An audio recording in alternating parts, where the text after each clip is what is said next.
Senator Tkaczyk. Thank you, Chairman, and thank you, Commissioner, for being here. I want to mention the report that was already mentioned today from the New York State Association of School Board of Business Officials called The Road Ahead, School District Insolvency. And I mention it because I want to bring out some facts and talk about the budget, and then I have a Common Core issue.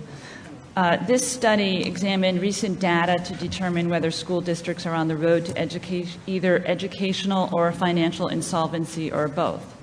It looked at 671 school districts. It did not look at the big 5 city school districts. 261 school districts showed signs of fiscal insolvency through a reduction in unassigned fund balance from school year 2010-11 to 12-13. 544 school districts showed signs of educational insolvency as a result of reduced professional staff, and 206 school districts showed signs of both fiscal and educational insolvency. It goes on to report school districts are balancing their budgets at the cost of educational programs, as evidenced by cuts in professional staff. School districts have reduced staff 10% over the past 5 years, while pupil enrollment has declined only 3%. Of the approximately 40% of school districts that lost fund balance, high-need urban, suburban school districts and average-need school districts lost the most, and low-need school districts lost the least.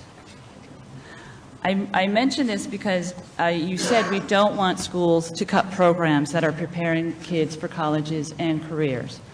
My response to that is we already are. We already have cut programs that prepare our kids for colleges and careers.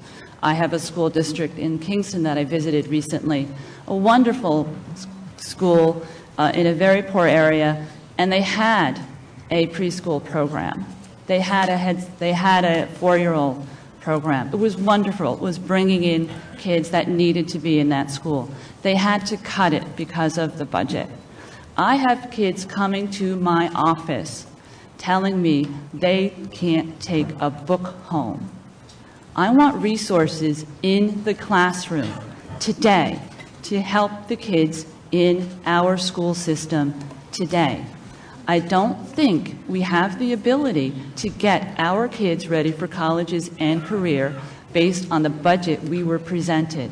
And I need you to help me figure out how to get books in the hands of these kids. And I appreciate your experience as a young man and how reliant you were on your teacher in that classroom. I got the same kids, and they don't have books, and there aren't enough teachers. And they're saying to me, we need your help. And this budget has to go up.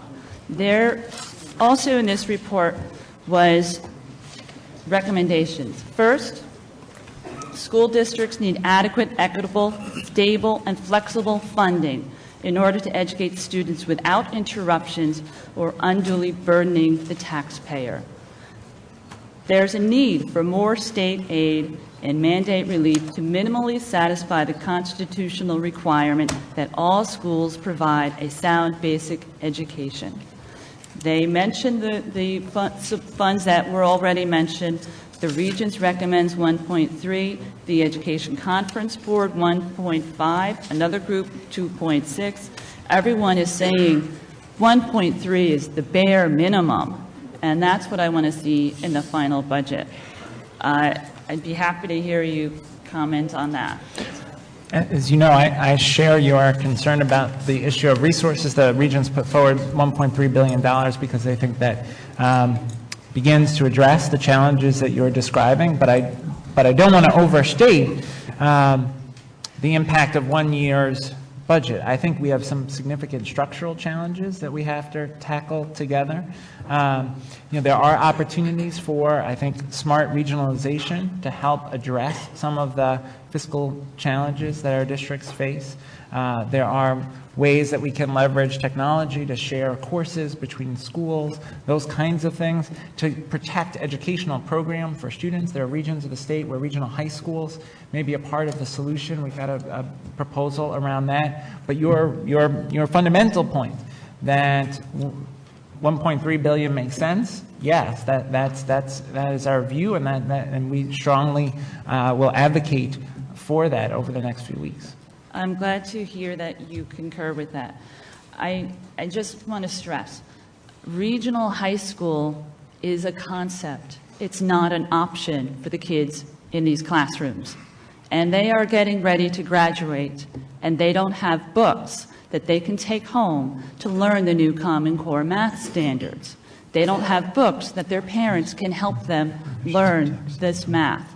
You talk about the data portals. I represent 28 school districts. Not one of them has said, we need help with data portals. We have them. What we need help with is getting books that kids can take home and their parents can help them with. And to have a data portal where you're trying to get data to a parent or a teacher that their kid is failing, when they know why the kid is failing, it's because they don't have the books.